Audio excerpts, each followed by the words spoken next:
I think it's a seminal moment in our nation's history.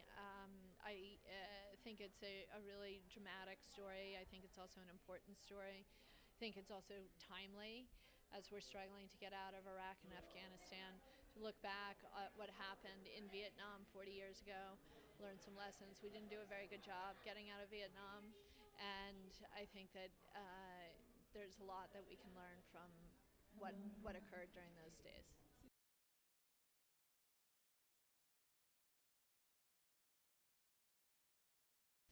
Well, one of the things that's been most gratifying for me with this project is showing it at theaters and seeing the Vietnamese response to the film.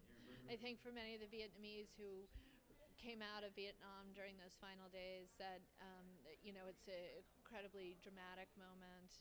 Lost their country, they lost everything, came to this country, and I think a lot of them wanted to move on just like Americans did. And so it's a moment in history where a lot of people haven't talked about it or processed it. And I think for the younger generation, it's been an opportunity for them for the first time to really understand what their parents went through to get here.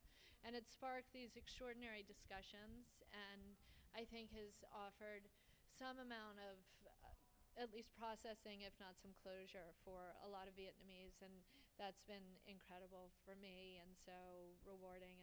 And I think that many say that for the first time in this country, we're recognizing what the Vietnamese went through to get here. And I do think that the fact that this film was nominated for an Academy Award is because there's such a national appreciation and recognition of what happened and what the Vietnamese did to get to this country, and what happened during those final moments and all that they endured. So I think it's kind of a nice validation.